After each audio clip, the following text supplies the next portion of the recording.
Now we're going to take on one of the most confusing kinds of endgames. Bishops of opposite color. It's well known that often material advantage in this type of position isn't sufficient to win. A lot of the time you can be up a pawn or two, sometimes even three, and your opponent can set up a blockade. For instance, in this position I have a light square bishop, he has a dark square bishop. He can set up a blockade on the dark squares that's impenetrable. If we clear the board for a minute, take a look at this. This is a very simple example. Here, white has 2 pawns extra, but there's absolutely no way to win. Black just moves back and forth, bishop b2 to e5 to d4 to c3. All he has to do is cover the e5 square. There's no way for white to ever dislodge the black king, because it's on a dark square, and the light square bishop can't ever get there. And the dark bishop can just move around, back and forth, back and forth, back and forth. White can't make any progress. And there are many variations of this kind of position, of course. So bishop of opposite color endgames are notorious for being drawish. It's very hard to win them. Now we're going to take a look at a couple endgames in which I tried to do that. I reached this position in the Marshall Chess Club in New York, 1993. My opponent was a guy named Eric Moscow, who was actually a very strong young player about 20-25 years ago, who quit chess for many years and came back and started sponsoring events and playing chess again. He's a very good guy, and Eric and I became friends. In this position, I'm up a pawn. I have a 2-to-1 kingside majority, and we have 3 pawns each on the queenside. The most important principle in trying to convert an advantage in bishop of opposite color endgames is the principle of 2 weaknesses. Black has 1 weakness on the king side, my potential passed pawn. I have to provoke a weakness on the queen side, and then I have to create a position where he has a bishop defending 1 weakness on one side, and a king defending the other weakness on the other side. Then I have to go after the bishop, and I have to make sure his king is far enough away that it can't help. The principle of 2 weaknesses is tremendously important in chess, in all positions, middle game positions as well. A lot of the time one guy will be defending the king side, and then the crucial blow will happen on the queen side. He can't switch his defense over fast enough. So as we go through this game, I want you to feel how all of my emphasis is on creating a second weakness. I'm sure you can guess my first move. Bring the king in, king g4. The initial outpost of the king is very important in these types of endgames because a king can't be dislodged by a bishop as long as it's on the opposite color. So if my king, for instance, gets to f5, he can never move it off. If my king gets to e6, he can never push it away. Similarly, if his king gets to f6, the only way I can get rid of it would be to push a pawn to g5 check. Otherwise, it's there for life. I played king g4, he played king g7, and I brought my king to the great square f5. So the first step was to activate my king. He played bishop a3. Do you see his threat? Eric's idea was to play bishop b2, attacking my c3 pawn, which can't be defended, of course, and once it moves, bishop takes d4, even material. I responded to his threat by playing the move c4, which was a little bit unfortunate, but necessary. The reason it wasn't optimal is because I don't want my pawns to be in the same color as my bishop, because first of all, that limits its mobility, and second of all, because he can create a blockade, which is exactly what he wants on the dark squares. When my pawns are on c4 and d5, put his pawns, for instance, on b6 and a5, and his bishop on d6, there's virtually no way to make any progress now. He has a complete blockade on the dark squares, and all he has to do is worry about the king side. His bishop is close enough to be able to help out on the king side. His king can stay on g7. This position is completely drawn. I can't allow it.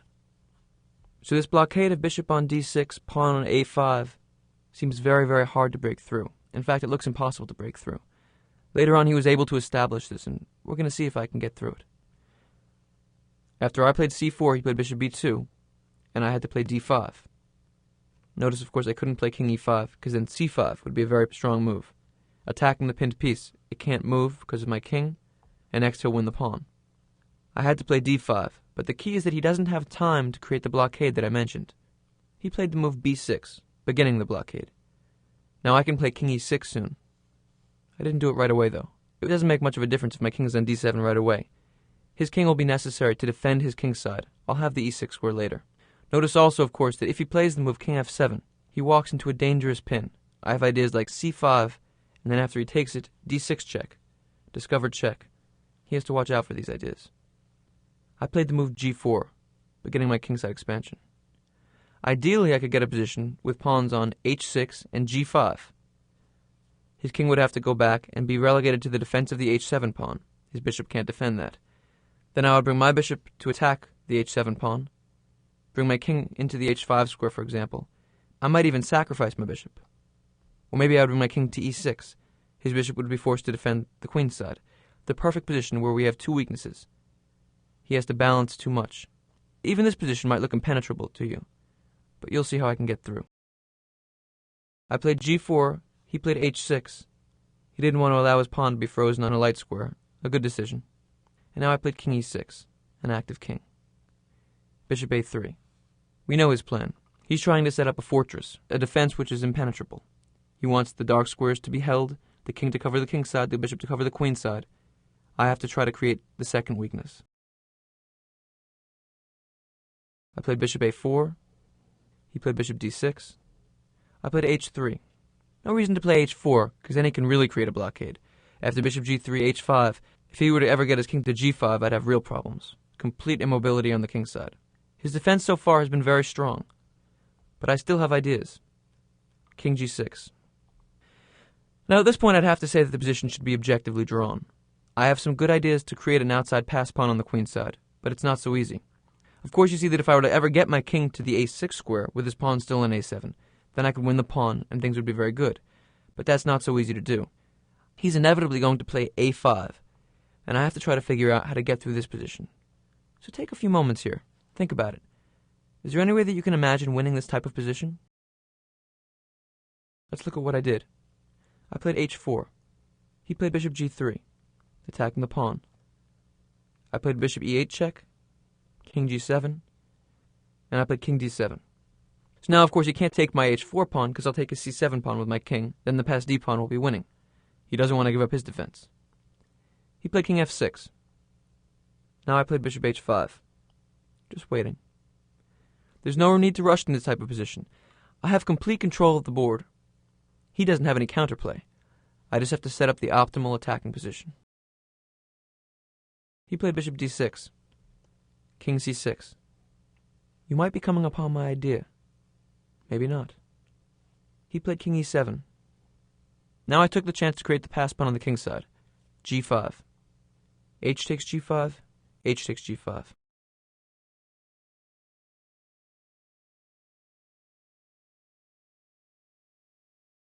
Now, if you remember what I said early on about me not wanting to put my pawns on light squares, about the ideal possible blockading position that black could create, this seems to be it. But there's a problem. Things aren't so easy. I have an idea to create a pass pawn on the queen's side. He played king d8. What would happen if he played the move a5? What did I have in mind? The position looks like a draw, looks like I can't do anything. But here I have a very important tactical idea to create the second pass pawn. I can play the move c5.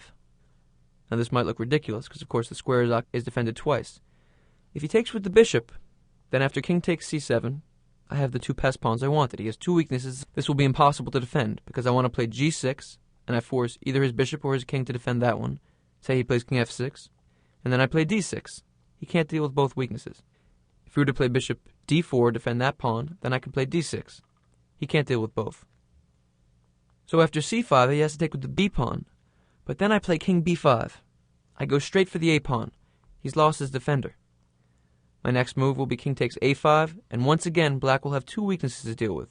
The g pawn and the a pawn. This position is winning. The principle of two weaknesses. If he tries to gain counterplay by a move like c4, that's no problem. My bishop can both blockade that pawn and defend my g6 pawn from the c2 square, say. Bishop d1 to c2 is a good maneuver. My king would maneuver to either b5 or b7, depending on what he defends the g7 square with, and then I would simply push my a pawn up the board.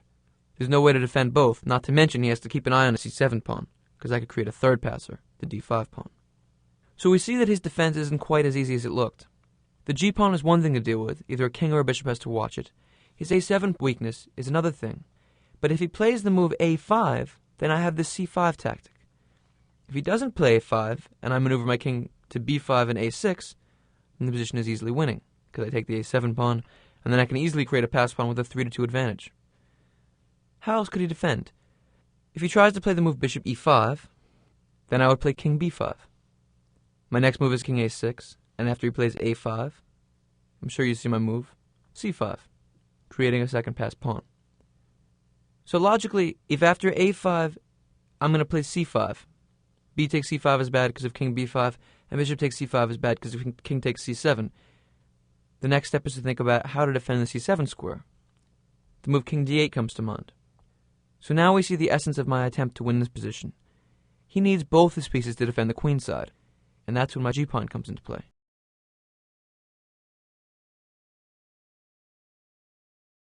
After king d8, I played king b5, threatening king a6.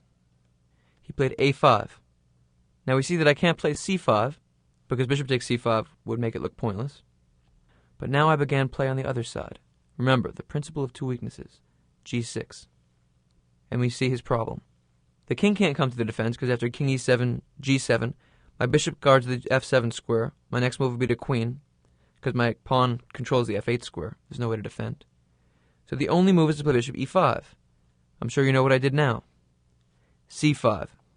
He played b takes c5. White to move. What do you do? Of course, I don't want to take the c5 pawn. That's useless. The principle of two weaknesses. King takes a5, and now I have two passed pawns. He has a lot to deal with. He played c4. I played bishop f3. My bishop can defend that pawn from the b1 h7 diagonal.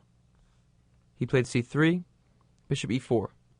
Now my bishop guards the g6 pawn if his king goes that way, and defends the c2 square. It's very important in this type of endgame, in bishop endgames, to figure out how to maximize the potential of your bishop on one diagonal. The bishop can't defend well on two diagonals. For example, if he were to have a pawn on g3 and c3, this would be an overloaded bishop. g2, followed bishop takes g2, c2 is an easy way to win. Or the reverse, c2 first, bishop takes c2, g2. This would be an overloaded bishop. But a bishop can defend many things along a single diagonal.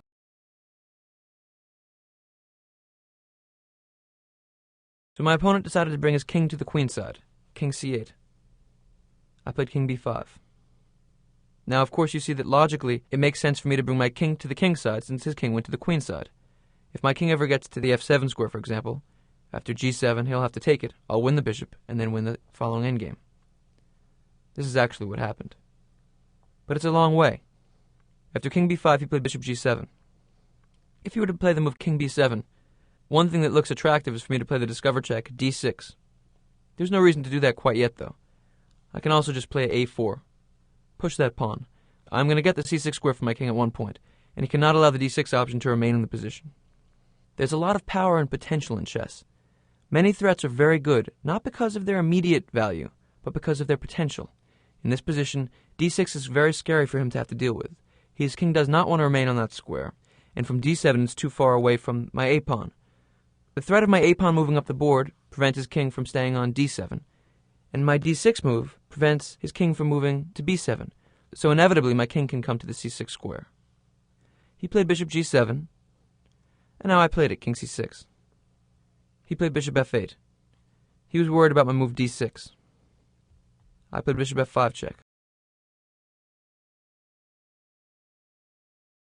And now black has a big problem. If he goes to d8, then he can't defend the queen side. I play a4, a5, a6, etc. He had to go to b8. And now, of course, I brought my king to the king side, king d7. This position is a perfect microcosm of the principle of two weaknesses. Black has two ways to go. Both are bad. Going to the king side is bad because of his queen side weakness. Going to the queen side is bad because of his king side weakness. King b8, king d7. King b7. Now, playing this type of position, it's very important for a strong player to have a basic understanding of the principles, the basic rules of the endgame. I guarantee you, any grandmaster, international master, or master playing this kind of endgame will have thought about the fact that my a-pawn has a queening square which is of the same color as my bishop.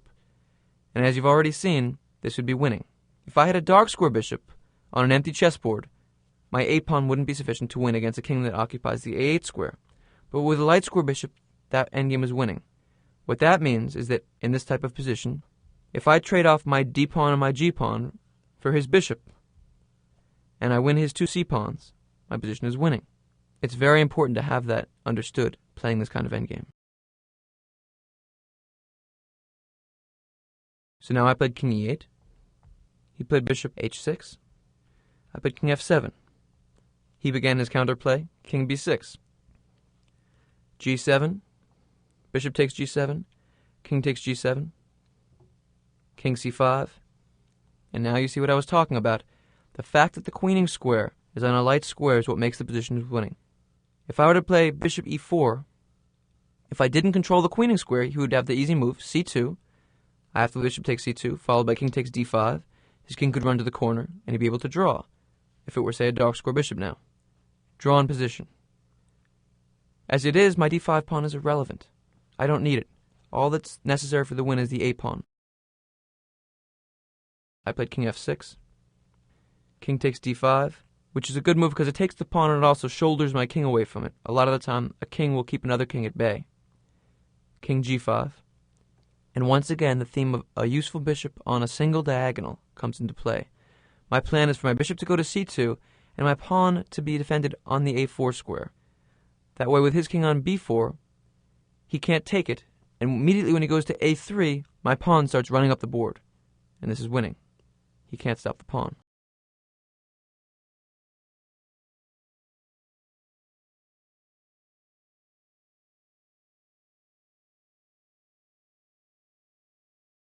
He played king c4, I played bishop c2, he played king b4, and I played a4. Now the win is clear. He played c5, king f4, and he resigned. Why? Because after king a3, the variation is pretty easy. a5, king b2, my bishop moves. c2, of course I sacrifice, bishop takes c2, king takes c2, a6, c4, a7, c3, a8 queen. Now, of course, you remember the theory of king and queen against king. If his pawn was on the 7th rank, and my king were further away, this position would be drawn. Because, as you recall, the idea of keeping his king in front of the pawn in order to bring my king closer would be impossible. His king goes to b2. After I check him, he goes to the corner. And after I bring my queen gradually closer, after check, king a1, queen c3 check, king b1, after queen b3 check, if he had a knight pawn, a queen pawn, or a king pawn, this would be winning because he'd be forced to move in front of the pawn, but as it is, he can go to the corner. And this would be stalemate. There's no way for me to make any progress. A rook pawn is also drawn, but the pawn being on the 6th rank is an easy win. He has no time for that idea, and also, of course, my king is closer. Always when looking at these positions, even a bishop pawn is often winning if the king is close enough because you can checkmate him. Here if he plays king d2, queen d5 check, king c1, I can play king e3. My king is close enough. c2, I have simply king d3, king b1, queen b3 check, king a1. Now, of course, I don't take the pawn because both king takes c2 and queen takes c2 would be stalemate, but I just play queen check. And now once the king moves, I take the pawn with check, and it's winning. So when evaluating queen endgames, you want to keep in mind that if the king is close enough, it can be winning even if it's a rook pawn or a bishop pawn. And the pawn has to be on the 7th rank in order for it to be a draw. And so my opponent resigned in this position. So now returning to the position in which my opponent resigned, remember the variation we just looked at. And if you've already looked at my game against Bonin, you'll recall how small differences can be used. Do you see how my opponent could improve on that variation? Gain 1 tempo? He could use the option c4. Squeeze that move in, because my pawn isn't released until his king comes to the a3 square. If he were to play c4, then after I make the move king e3, then he plays king a3. Now I have two options. One is to play a5, and one is to try to defend with king e2. Point being, after king b2, king d1, I win easily. But after king e2, he could go back to b4, and one could ask, how can I make progress? If I go to e3, he can go back to a3. So let's look at the other variation. After c4, king e3, and then king a3, a5, king b2, bishop moves, c2, I take it, he takes it. I play a6, c3, a7. What we see is that his pawn can get to the 7th rank. He can play king b2, then I make a queen, then he plays c2. But what's the critical difference? My king is close enough. Always look for these differences. I just play queen b7 check. If he goes in front of the pawn, then of course, this move is winning. And if he moves away from the pawn, I don't have to use the queen. My king just comes to d2, stopping him from queening, and next I take it. So if you were to try to gain a little bit of time in order to get his pawn to the 7th rank, my king would get close enough to defend. My opponent resigned. So this endgame probably began in a drawn position. But what I was able to do is make him defend over a long time. He got tired. He had a lot of issues to deal with. I balanced my kingside passed pawn with the potential of a queenside passed pawn. I had a threat of c5, and he couldn't hold the weakness of the c7 square and the a5 square on the queen side. Because, of course, if you think back on it, on the queen side he had to deal with the principle of two weaknesses as well, the a5 square and the c7 square. So when you're trying to win an endgame with bishops of opposite color, create as many problems for your opponent as possible. But also, if you have the option to avoid bishops of opposite color endgame, when you're up material, do it, because these endgames are very drawish.